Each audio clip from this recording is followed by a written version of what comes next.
wabarakatuh. Perkenalkan, nama saya Kevin Priandra, asal sekolah SMA Negeri 2 Kasimbar dari kelas 11 MIPA 2. Baiklah, untuk mengextend waktu, saya akan menjelaskan sedikit tentang sebuah novel yang berjudul Perahu Kertas. Yang pertama yaitu identitas novel. Adapun identitas novel tersebut adalah yang pertama penulis dari novel ini yaitu Dewi Lestari. Penerbit Bentang Pustaka.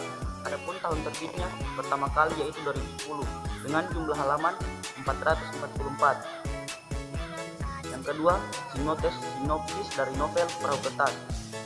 Novel Perahu Kertas dimulai pertama kali dengan seorang anak muda yang bernama Kenan. Ia seorang remaja yang baru saja menyelesaikan sekolah menengah atasnya di Belanda, tepatnya di Amsterdam. Kenan menetap di negara Belanda tersebut hampir 6 tahun lamanya. Ia tinggal bersama neneknya. Kenan mempunyai cita-cita yaitu menjadi seorang pelukis. Namun, ia dipaksa untuk kembali ke Indonesia oleh sang ayah. Keluarganya tidak mendukung Kenan untuk menjadi seorang pelukis. Ia pada akhirnya memulai perkuliahannya di salah satu universitas di Bandung. Ia memutuskan untuk belajar di Fakultas Ekonomi, dan disitulah pertama kali kisah cinta Perahu Kertas dimulai.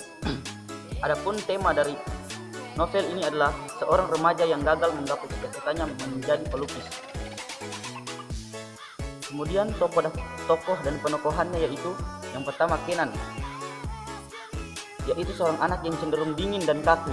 Kemudian Pugi, seorang anak yang digambarkan dengan kepribadian yang riang dan ceria.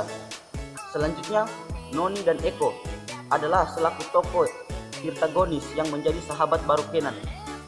Yang terakhir Joshua, yaitu pacar Pugi yang bersifat kalem. Dan yang terakhir adalah Wanda, seorang anak yang dijodohkan kepada Kenan dari seorang kreator. Lanjut, alur dari novel ini adalah alur maju mundur. Kenapa disebut alur maju mundur?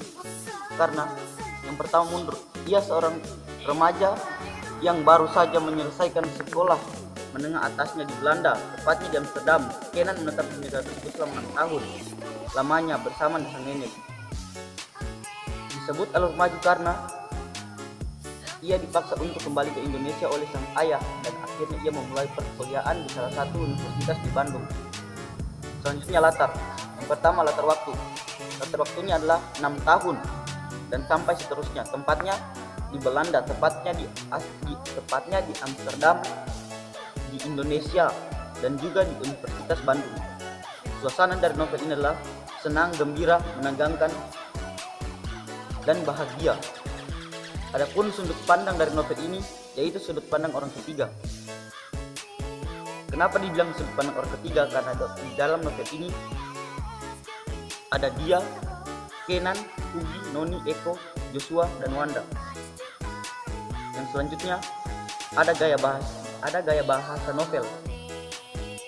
Melalui Pugi dan Kenan menyajikan cerita cinta biasa, namun dalam pemilihan kata serta alur taktis membuat kesan dalam novel Perahu Kertas itu menarik untuk dibaca. Yang terakhir adalah amanat.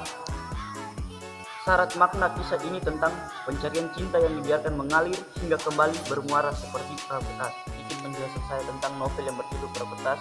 Lebih dan kurangnya saya mohon maaf apabila ada kesalahan kata, mohon dimaafkan. Wabillahi taufiq wal hidayah. Wassalamualaikum warahmatullahi wabarakatuh.